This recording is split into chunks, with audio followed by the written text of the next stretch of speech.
Capítulo 311, Não vou decepcioná-lo. Apesar da Guilda Fúria ter sido pega de surpresa, tornando todo o local uma bagunça completa, eles ainda eram uma guilda relativamente grande e rapidamente começaram a se organizar. As tropas que haviam saído primeiro, já haviam entrado em combate com o Batalhão Zero, enquanto as posteriores moveram-se em agrupamentos, contendo a investida do inimigo e tentando pressioná-los. Que merda você disse? Estamos sendo atacados por aquele batalhão recém-formado? Tudo porque eu peguei uma mulher deles. Um homem alto, magro, de pele branca e cabelos na altura do pescoço perguntou, irritado. Esse era Kifon, líder da Guilda Fúria. Senhor, eles já cercaram a residência da guilda, nossas tropas já começaram o combate. Os membros do alto escalão já se apressaram e logo chegarão lá fora. Um homem com um cabelo grisalho e expressão respeitosa disse. Puta merda. Esses filhos da puta. Vem logo hoje causar confusão na minha porta. Se é isso que eles querem, vou acabar com esses merdas. Mesmo que sejam tropas dos Leões Dourados, eles não vão retaliar diretamente se revidarmos. O homem disse, preocupado. Para Kifon, lidar com um pequeno batalhão que foi formado alguns dias antes não era um problema.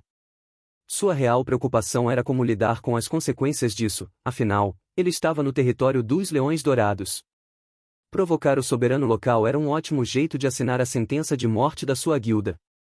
Com a debandada da Guilda Valorosos e a fuga de várias outras guildas importantes de Belay, Kifon pensou que era questão de tempo até a Fúria se tornar a maior guilda local, absorvendo lentamente os membros que ficaram para trás das que fugiram. Devido a isso, ele havia se tornado cada vez mais arrogante, tanto que capturava qualquer mulher pela qual se sentisse atraído. Contanto que ela não fosse de uma organização poderosa, sabia que ninguém ousaria retaliar por causa de uma garota aleatória. Perder um ou outro membro era muito melhor do que criar um conflito com uma guilda em ascensão como a Fúria. Pelo menos essa era a regra não escrita, o fraco abaixando a cabeça para o forte. No entanto, o Batalhão Zero acabou por ser uma exceção à regra, mordendo imediatamente após ser provocado. Vamos, eu mesmo vou lidar com esses vermes. Bufando de raiva, Kifon saiu, junto ao seu homem de confiança e alguns outros guardas de elite. Assim que o grupo chegou do lado de fora da residência, todos ficaram boquiabertos. Mas que porra é essa? Mesmo que ele não estivesse presente, a maioria do alto escalão tinha uma força relativamente alta, com alguns vice-líderes chegando até mesmo a estar no nível de subtenente. Mas o que viram naquele momento os deixou chocados. Boom! Bang! Centenas de soldados da Guilda Fúria estavam espalhados, mortos por todos os lados, enquanto a força principal estava recuando desesperadamente, com vários membros do alto escalão sendo pressionados. Momento antes. Destruam tudo. Até o final do dia não existirá mais uma Guilda Fúria em Belay. Fernando falou, com uma expressão calma. Ouvindo seu comando, os oficiais e cabos rapidamente começaram a avançar, com suas tropas a reboque. No Batalhão Zero tinham mais de 500 homens na força principal e mais de 100 de prontidão nas forças de reserva. Enquanto do lado da Guilda Fúria haviam pelo menos 800 e mais deles continuavam saindo da residência, como se fosse um grande formigueiro. Ataquem! Ronald gritou, com um rosto furioso. Ele sabia que tinha que diminuir seus números antes que mais chegassem. Além disso, a raiva em seu peito queimava de forma ardente, sedenta pelo sangue daqueles que ousaram raptar Emily. Seguido de seus homens, ele avançou como um tanque imparável. Bam! Bam! Bam! Levantem uma linha defensiva, parem eles. As tropas da Guilda Fúria reagiram rapidamente ao notar a ameaça. Alvejem-os da frente. Svi! Svi! Escudos! Ronald gritou, tirando um grande escudo e levantando-o alto. Com seu físico nível 15, era extremamente fácil manipular uma espada e um grande escudo ao mesmo tempo. Os homens de seu esquadrão rapidamente se alinharam. Com aqueles com grandes escudos à frente e atacantes corpo a corpo logo atrás, seguidos dos arqueiros. Tchim!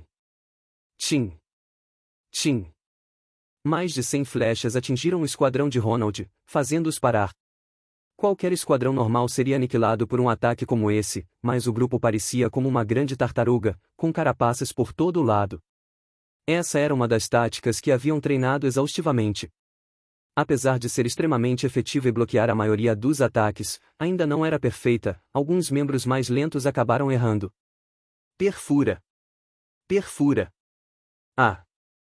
Alguns sons tristes soaram atrás. Apesar de ouvir isso, Ronald rangeu os dentes sem se importar. No campo de batalha, qualquer erro significava a morte. Ele havia enfatizado isso inúmeras vezes, mas mesmo assim, sempre haveria aqueles que falhariam em momentos cruciais. Não tinha nada que pudesse fazer a respeito.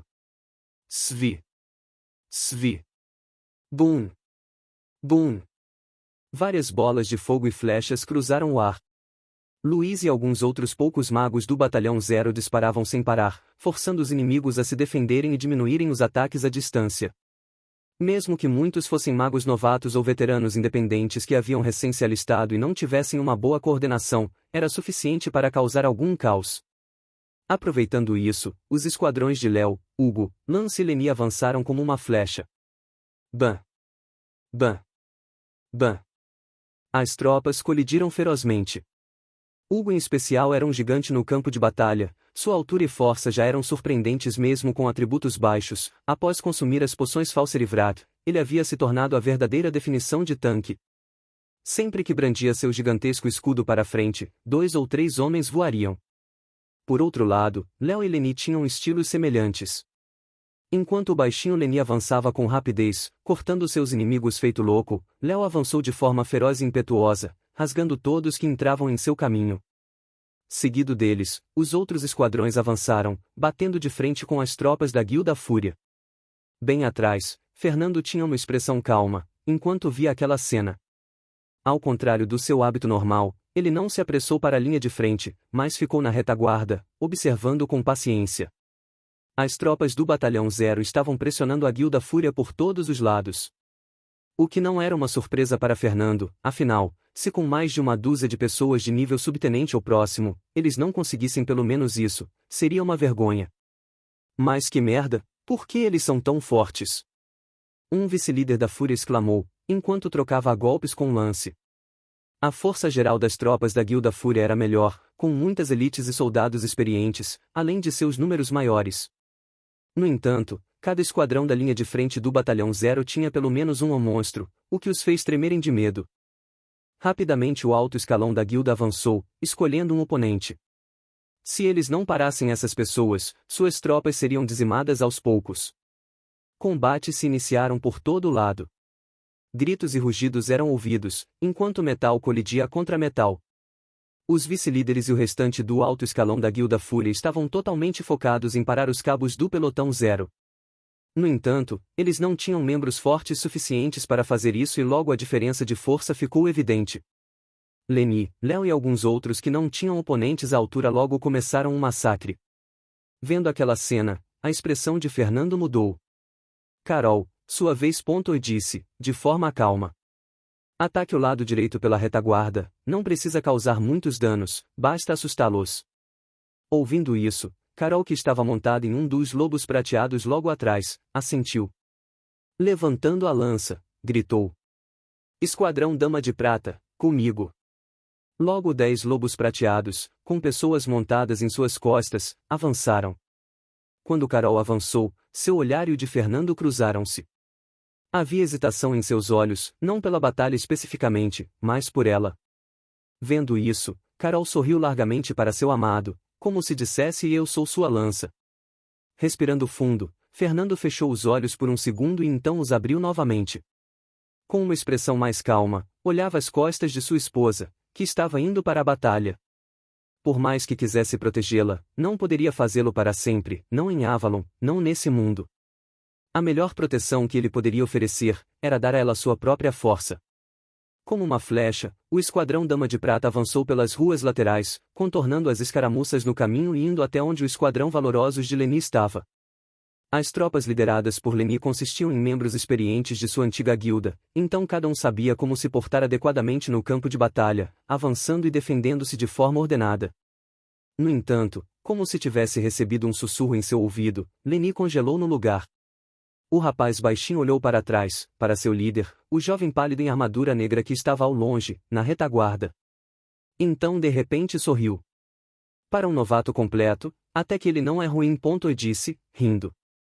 No momento seguinte, 10 lobos prateados com cavaleiros montados surgiram na retaguarda dos inimigos que o esquadrão valorosos enfrentava. Foi tão repentino e rápido que eles nem tiveram reação, tudo o que puderam fazer foi entrar em pânico. Perfura. Uma lança de prata atravessou o peito de um soldado, matando-o na hora. O outro ao lado teve sua cabeça mordida pelo grande lobo, que o chacoalhou como se fosse um pedaço de carne. Os outros lobos prateados atacaram também, com Carol e sua montaria na vanguarda. Com um rosto firme e decidido, Carol levantou sua lança, pronta para ceifar outra vida. Não vou decepcioná-lo, meu marido.